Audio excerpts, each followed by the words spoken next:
Hey guys, Otrera Cosplay here, and welcome to my tutorial on building Cheshire's Mask from DC.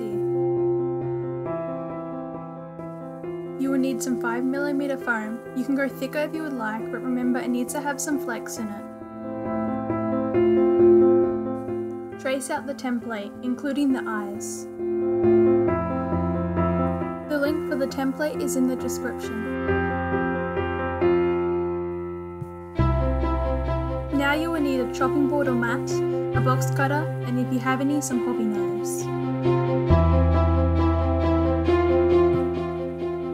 Cut out the outside of the mask halves. Remove the first bit of the V on the left side of the mask. This allows it to be curved. Now you would need some form of glue. I use contact cement. Most glues are not good to touch or breathe, so make sure you wear a mask and gloves. Get an icicle stick or scrap of foam, which you will use to spread the glue. Apply glue onto the bottom half of the mask sides. In order to get an even finish, roll the two halves together. It doesn't matter if the bottom is a little uneven because you can fix that later with the Dremel. It's important to get the two eye sections as even as possible, otherwise it'll be obvious it's uneven. Some glues you need to let sit for a few minutes before you put the two pieces together, so make sure you check the instructions. Press the two halves together and hold until it takes shape. Apply glue on the top half. You may need to press into the foam to get a stronger bond. Quick warning, once you add the two glued pieces together, you probably won't be able to get them apart anytime soon. Add some duct tape to hold the pieces together while the glue sets. If, like me, the glue left some gaps, you can use a syringe to apply glue into the little gaps.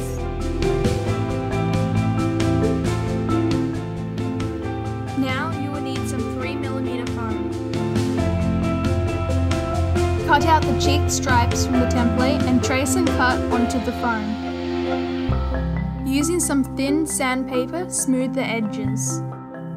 Cut this part of the forehead out of the template, trace onto foam and then cut out. Cut out the large part of the earpiece from the template and trace into some 5mm foam. On the cheeks there is a reverse Nike tick thing. Using the template as a guide, cut on an angle along that line.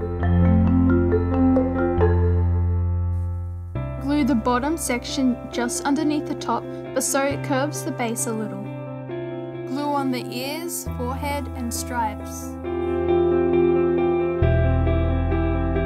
Remove the duct tape. Using a box cutter or hobby knife, cut out the eyes. The reason to do it now instead of earlier is to make sure that they are even. Time to sand. Use a Dremel head extension, which allows you to have more control. When sanding, you will need a mask and some safety glasses. Sand around the outside of the mask, smoothing it as well as slightly rounding the edges. Sand the ears to make them round, as well as the eyes. And if the joint in the center of the mask is pointy, round that out as well. Using the template as a guide, cut in the teeth using a hobby knife. Use modeling paste or foam clay to fill in any dents or imperfections. Time to prime. I used a spray-on white primer. Apply at least 2 coats on the front, making sure you get all the sides of the foam as well, and at least 1 coat on the back. Time to paint it.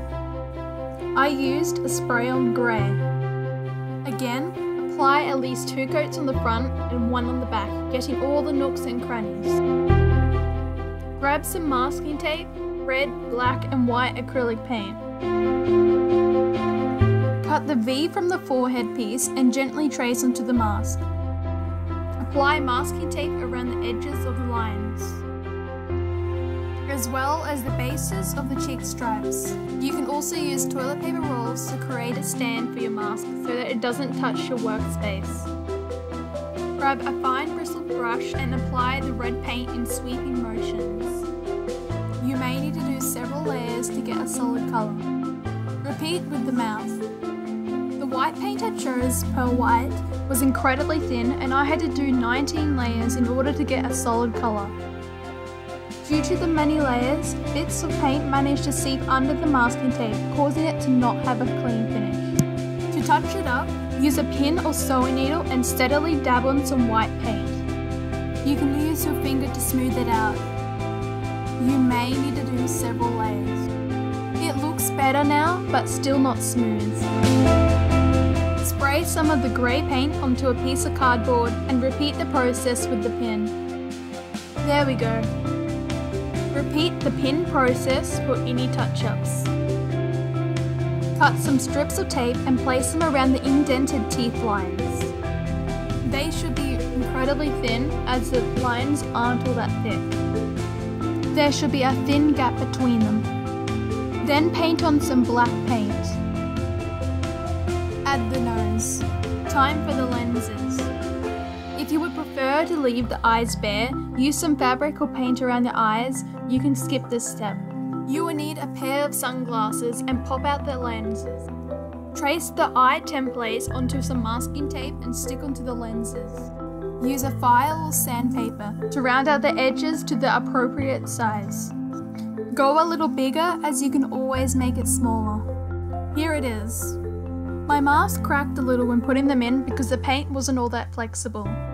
You can fill that in using the paint and needle method from earlier, as well as any small dints that happen to pop up. Because the eyes I cut did not match up completely with the lenses, mainly in the corners, it left a few gaps. I used scraps of craft foam left over from Toriel's bow, which I made previously, and glued them down using a glue gun, ensuring no glue seeped through. If you want, you can paint them as well. If you hold the mask up to the light, you'll see the difference in colour on the lenses, but it won't be able to be seen when you wear it. It is important to have the head strap as close to the sides of your head as possible, otherwise the mask will crack, and even with flexible paint. I used 2 straps, glued them flat to the centre of the mask to where the sides of my head would be, and added a D-ring on the side. I then attached some elastic between them. Finished! Feel free to check out my previous videos where I made Toriel's weapons from The Hobbit. Thank you for watching and happy crafting!